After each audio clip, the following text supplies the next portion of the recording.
juntos novamente para seguirmos com a leitura da Gênese, a original de Kardec. A Gênese, os milagres e as predições segundo o Espiritismo. A doutrina espírita é o resultado do ensino coletivo e concordante dos espíritos. A ciência é chamada a constituir a Gênese segundo as leis da natureza. Deus prova sua grandeza e seu poder pela imutabilidade de suas leis e não pela sua suspensão. Para Deus, o passado e o futuro são presente. Allan Kardec. Item 18. A ciência moderna, em razão dos 4 elementos primitivos, os antepassados e de observações em observações, chegou à concepção de um só elemento gerador de todas, ou seja, eu vou ler as 2 notas de rodapé e depois repetir a leitura. Elementos primitivos. Rodapé 27. Na antiguidade, considerava-se a existência de 4 elementos fundamentais da matéria, representados pela água, terra, fogo e o ar, de onde tudo teria provido. Ensinava-se o seguinte exemplo para justificar essa teoria. Ao queimar um galho de árvore verde, escorria água, subia fumaça, saía fogo e restavam cinzas, considerando-se assim uma decomposição dos 4 elementos até então combinados para formar a madeira. Isso é uma nota do editor. A segunda nota, elemento gerador. A teoria de um único elemento gerador era a do fluido cósmico universal. Sendo cósmico, por ser a base de tudo no universo, e universal, por dar origem a todos os fenômenos das forças, como matéria, luz, fogo, eletricidade, magnetismo e tudo mais. Nota do editor. Então vamos ler novamente esse trecho, já conhecendo as notas de rodapé. A ciência moderna, em razão dos 4 elementos primitivos dos antepassados e de observação em observação, chegou à concepção de um só elemento gerador em todas as transformações da matéria. Mas a matéria por si só é inerte, não tem vida, pensamento ou sentimento. É preciso sua união com o princípio espiritual. O Espiritismo não descobriu nem inventou esse princípio, mas foi o primeiro a demonstrar sua existência por meio de provas irrecusáveis. Ele o tem estudado, analisado e colocado em evidência a sua ação. O elemento material acrescentou o elemento espiritual. Elemento material e elemento espiritual são, portanto, os 2 princípios, as 2 forças vivas da natureza. Mediante a união indissolúvel dos 2, explica-se facilmente uma infinidade de fatos até então inexplicáveis.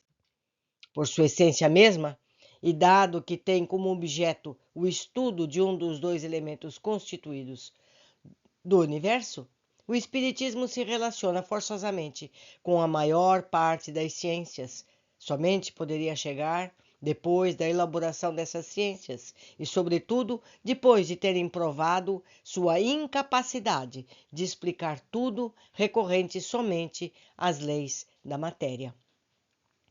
Acusam o Espiritismo de parentesco com a magia e a bruxaria, mas omitem que a astronomia tem por ancestral a astrologia judiciária, que não está tão afastada de nós que a química é filha da alquimia e da qual nenhum homem, ou seja, nenhum ser humano sensato ousaria ocupar-se atualmente. Temos aqui uma nota de rodapé. A astrologia era a arte de adivinhar os fatos futuros por meio da posição dos movimentos, conjunções dos astros. Dizia-se judiciária para distinguir da arte de predizer os fenômenos naturais, como a mudança do tempo, ventos, chuvas. Certo? Continuando. Ninguém contesta, entretanto, que exista na astrologia e na alquimia a semente da verdade, de onde saíram as ciências atuais. Apesar de suas fórmulas ridículas, a alquimia levou à descoberta dos corpos simples, a lei das afinidades. A astrologia se apoiava sobre a posição e o movimento dos astros que havia estudado. Mas como ignorava as verdadeiras leis que regiam o mecanismo do universo, os astros eram para o vulgo como seres misteriosos, aos quais a superstição atribuía uma influência moral, um sentido revelador. Desde que Galileu, Newton, Kepler levaram a conhecer essas leis, quando o telescópio revirou o véu e mergulhou nas profundezas do espaço, um olhar de algumas pessoas acharam inadequado os planetas nos aparecerem como simples mundos semelhantes ao nosso, e toda a estrutura do maravilhoso se desmoronou. O mesmo ocorreu com o espiritismo em relação à magia e à bruxaria, que se baseavam também na manifestação dos espíritos, como a astrologia no movimento dos astros.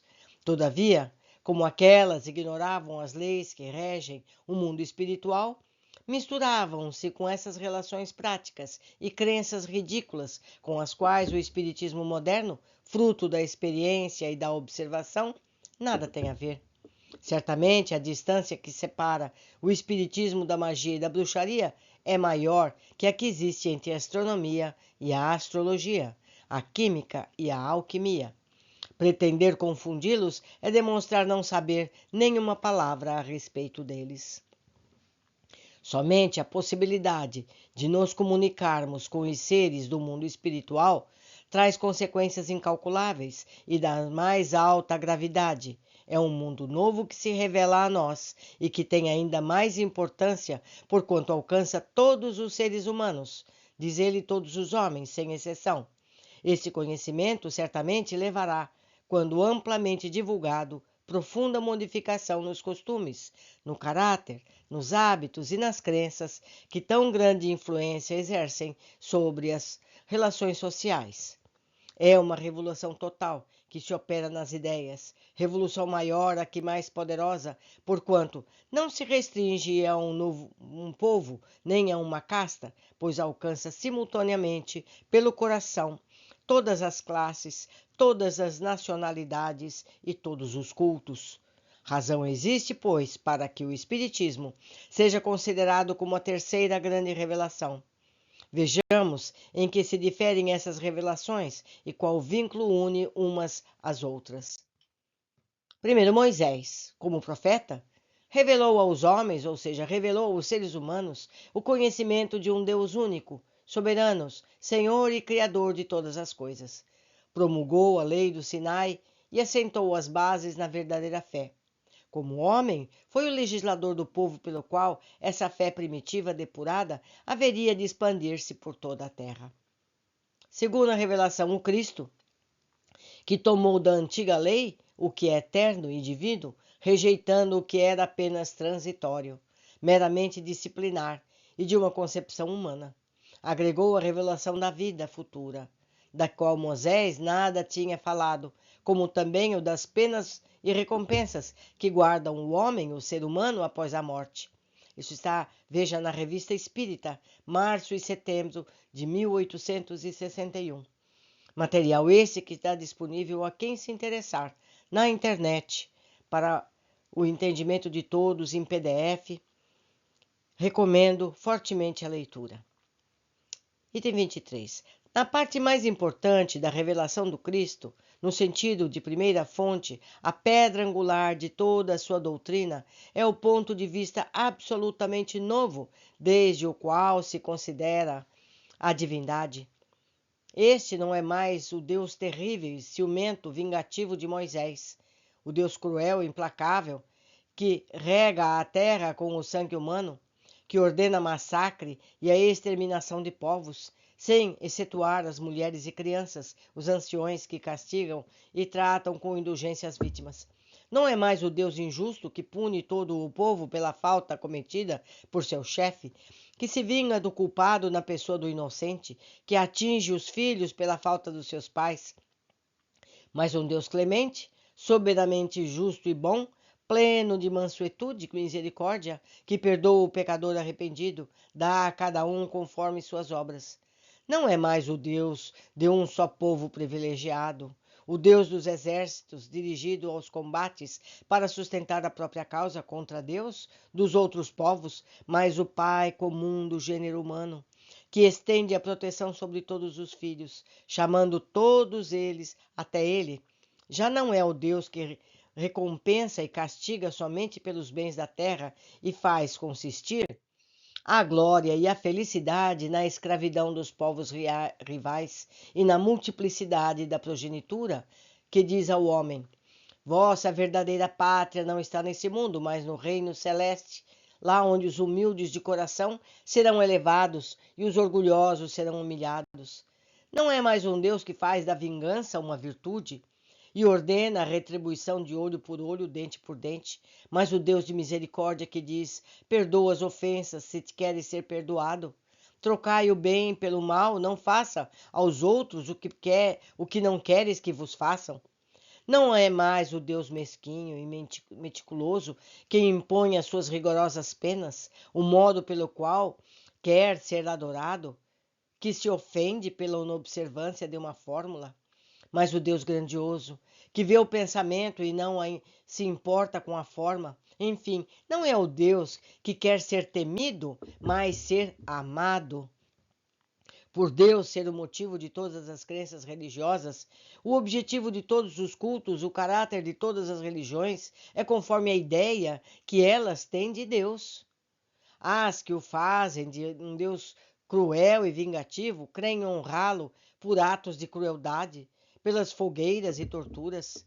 As que fazem dele um Deus imparcial e ciumento são intolerantes e, seu maior ou menor medida, meticulosas na forma, conforme supõe ser Deus mais ou menos maculado com as fraquezas e as frivolidades humanas. Toda a doutrina de Cristo está fundada sobre o caráter que ele atribui à divindade, como um Deus imparcial, soberanamente justo, bom e misericordioso. Ele pôde fazer do amor de Deus e da caridade para com o próximo a condição expressa da salvação, dizendo: eis aí toda a lei e os profetas, e não existe outra. Sobre essa única crença pode assentar o princípio da igualdade dos seres humanos ante Deus, assim como o da fraternidade universal. Lembro sempre a vocês, meus amigos, que quando ele se refere aos homens, ele está falando da humanidade e não do sexo masculino. Por isso que algumas vezes eu mesmo já leio como humanidade. Essa revelação dos verdadeiros atributos da divindade, como o da imortalidade da alma e da vida futura, modificava profundamente as relações mútuas entre os homens, entre a humanidade, impunha-lhes novas obrigações, fazia-os encarar a vida presente por outro aspecto e por isso devia reagir quanto aos costumes e às relações sociais. Este é incontestavelmente, por suas consequências, o ponto principal da revelação de Cristo, cuja importância ainda não foi bem compreendida. Aliás, é lamentável dizer, mas esse é o ponto do qual a humanidade mais se afastou e mais tem ignorado na interpretação dos seus ensinamentos. Entretanto, Cristo acrescenta: muitas das coisas que vos digo ainda não podeis compreender, e muitas outras teria de dizer, mas não compreenderias. Por isso vos falo por parábolas. Todavia, mais tarde eu vos enviarei o Consolador, o Espírito de verdade, que restabelecerá todas as coisas e a todas explicará. Se Cristo não disse tudo o que poderia dizer, é porque achou conveniente deixar certas verdades na sombra, até que os seres humanos estivessem em condições de compreendê-las, como ele mesmo confessou. Seu ensinamento estava incompleto, já que anunciou a chegada daquele que deveria completá-lo. Havia previsto então que as suas palavras seriam depreciadas ou mal interpretadas e que se desviariam de seu ensinamento. Em resumo, que desfariam o que ele fizera, porquanto todas as coisas deveriam ser restabelecidas. Ora, apenas se restabelece o que está desfeito. Por que motivo? Porque o novo Messias é chamado de Consolador? Esse nome significativo e sem ambiguidade é toda uma revelação. Ele prevê que os homens, ou seja, os seres humanos, teriam necessidade de consolação. o que implica a insuficiência das consolações que encontrariam nas crenças que haveria de fundar. Talvez jamais Cristo tenha sido tão claro e explícito como nessas últimas palavras, às quais poucas pessoas prestam a devida atenção, provavelmente porque evitam esclarecê-las e se aprofundarem em seu sentido profético. Se Cristo não pôde desenvolver seu ensinamento de maneira completa, foi por faltar aos homens, aos seres humanos, conhecimentos que só poderiam adquirir com o tempo, e sem os quais não compreenderiam. Muitas coisas pareceriam absurdas ao estado de conhecimento de então. Completar seu ensinamento deve, pois, ser entendido no sentido de explicar, de se desenvolver muito mais do que agregar verdades novas, porque tudo se encontra aí, em germe. Faltava a chave para compreender o sentido de suas palavras. Mas quem ousa consentir em interpretar as Escrituras Sagradas? Quem tem esse direito? Quem possui as luzes necessárias, senão os teólogos? Quem ousa? Em primeiro lugar, a ciência, que não pede permissão a ninguém para conhecer as leis da natureza e passa por cima dos erros e preconceitos. Quem tem esse direito? Neste século de emancipação intelectual, de liberdade de consciência, o direito de exame pertence a todo mundo, e as Escrituras não são mais a arca santa na qual ninguém ousava tocar o dedo sem correr o risco de ser fulminado. Quanto às luzes especiais necessárias, sem contestar a dos teólogos, e por mais esclarecidos que fossem os da Idade Média, e em particular os pais da Igreja, não foram suficientes para deixarem de condenar como heresia o movimento da Terra e a crença na teoria dos antípodas. Temos uma nota de rodapé agora, veremos. Quando a Terra era considerada fixa no universo, no centro do universo, considerava-se absurda e herética a ideia de habitantes vivendo no lado oposto dela, pois estariam de ponta cabeça, cairiam do planeta. Vocês estão observando, meus amigos, como era a cabeça das pessoas no passado? Não é verdade? Pensamos nós aqui pertinho. Uma formiga consegue estar do lado de baixo de uma laranja? Consegue, né? Não é? Por que seria? Então, naqueles dias do passado, o ser humano não conseguia achar isso. Ele achava que a Terra fosse plana. Imaginem só. Se bem que ainda existem pessoas nos dias de hoje que acreditam que a Terra seja plana. Mas, vamos continuar a leitura. E, sem ir tão longe, os teólogos de nossos dias não lançaram um anátema sobre a teoria dos períodos de formação da Terra? Os homens, os seres humanos, somente puderam explicar as Escrituras com auxílio do que sabiam. Noções falsas ou incompletas que tinham sobre as leis da natureza, mais tarde reveladas pela ciência. Por essa razão, os próprios teólogos, com muita boa fé, enganaram-se sobre o sentido de certas palavras e fatos do Evangelho. Ao quererem a todo custo encontrar nele a confirmação de um pensamento pré-concebido, giravam em círculos sem abandonar o próprio ponto de vista, retornando sempre ao mesmo círculo, sem abandonar as ideias de tal modo que só viam o que queriam ver. Por mais sábios, teólogos que fossem, não podiam compreender as causas dependentes das leis que eles ignoravam. Mas quem julgará as diferentes interpretações, muitas vezes contraditórias, dadas fora da teologia? O futuro, a lógica e o bom senso. Os homens, ou seja, os seres humanos, cada vez mais esclarecidos à medida que novos fatos e novas leis vão sendo reveladas, saberão separar os sistemas utópicos da realidade. Ora, a ciência faz conhecer algumas leis. O Espiritismo permite conhecer outras. Todas são indispensáveis para a compreensão dos textos sagrados de todas as religiões, desde Confúcio e Buda até o cristianismo. Em relação à teologia, ela não poderá com seriedade alegar contradições da ciência, pois nem sempre está de acordo consigo mesma. O Espiritismo, cujo ponto de partida está nas próprias palavras do Cristo, como Cristo partiu das de Moisés, esta é uma consequência direta da sua doutrina. À ideia vaga da vida futura, ele acrescenta a revelação da existência do mundo invisível que nos cerca e povoa o espaço, e assim dá forma precisa à crença, dá-lhe corpo, consistência, realidade ao modo de pensar. Define os laços que unem a alma ao corpo, retirando o véu que ocultava aos homens, aos seres humanos, os mistérios do nascimento e da morte.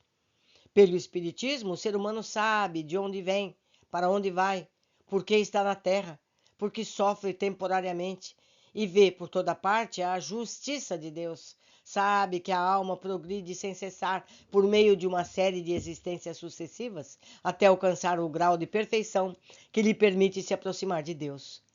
Ele sabe que todas as almas, como possuem o mesmo ponto de partida, são criadas iguais, da mesma aptidão com o progredir em virtude em seu livre-arbítrio, que todas são da mesma essência e que não há entre elas diferença senão a do progresso realizado.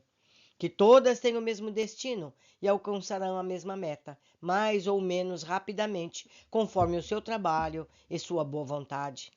Sabe que não há criaturas deserdadas, nem mais favorecidas umas das outras, que Deus não criou nenhuma que seja privilegiada e dispensada de um trabalho imposto a outras para progredir, que não há seres perpetuamente voltados ao mal e ao sofrimento, que aqueles designados pelo nome de demônios são espíritos imperfeitos, ainda atrasados, que fazem o mal na condição de espíritos, como praticavam enquanto eram seres humanos, mas que avançarão e se aperfeiçoarão, que anjos não são seres à parte da criação, mas são espíritos puros que atingiram a meta após terem percorrido o caminho do progresso, de que tal modo não há criações múltiplas de diferentes categorias entre os seres inteligentes, mas toda a criatura resulta da grande lei de unidade que rege o universo, e que todos os seres gravitam para um alvo comum,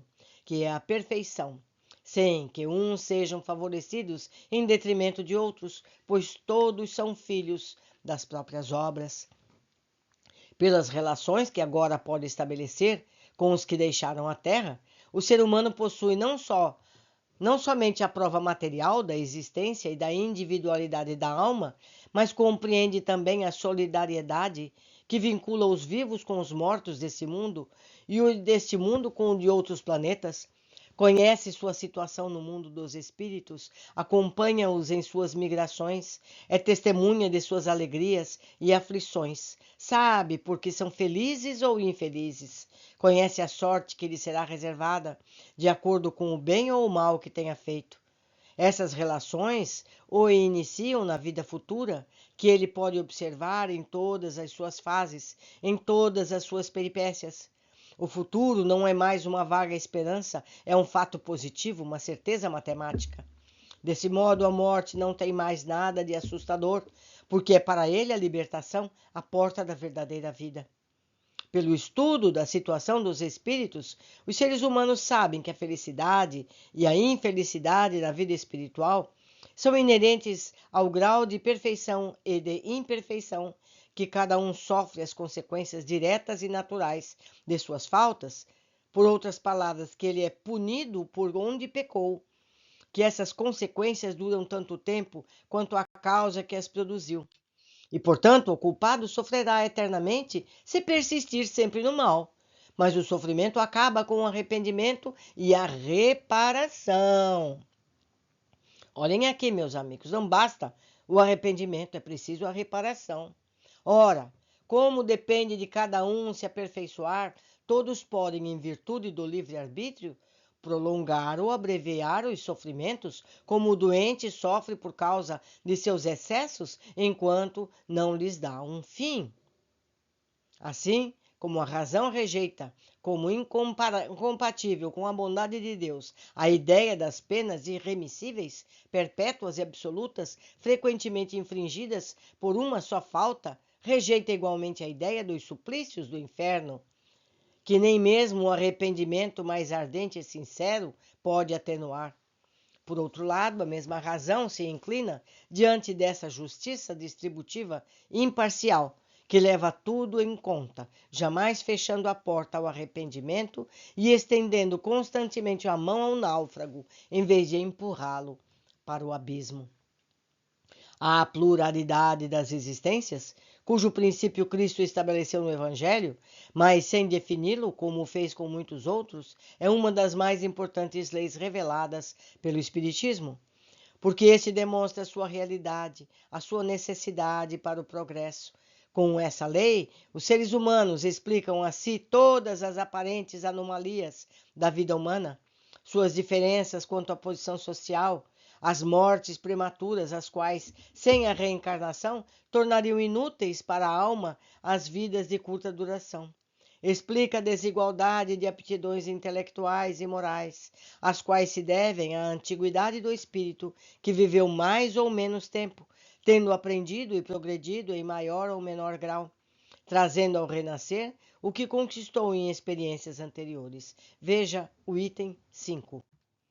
Quanto ao item 5, citado acima, é interessante que tenham o livro para poderem consultar citações anteriores, ou então baixem um PDF do site indicado aqui na descrição do vídeo. Podem ainda solicitar pelo e-mail. Eu mesmo remeto para vocês todo esse livro na edição 4ª, verdadeira, de Allan Kardec. Continuando. Os homens, ou seja, os seres humanos, progridem incontestavelmente por eles mesmos e pelos esforços da sua inteligência. Mais liberados às suas próprias forças, esse progresso é muito lento se não forem ajudados por homens mais avançados, como o escolar, que está para o professor. Todos os povos têm tido seus homens de gênio, que vieram em diversas épocas para dar um impulso e os tirar da sua inércia. Então, hoje ficamos por aqui, meus amigos. Nós entendemos, então, que somos todos seres imortais, que vamos aprendendo através dos nossos próprios erros. Os mais sábios observam os erros dos outros e evitam repetir esses erros. É o que nós devemos fazer para acelerarmos a nossa evolução. Até a continuidade da nossa leitura. Abraços!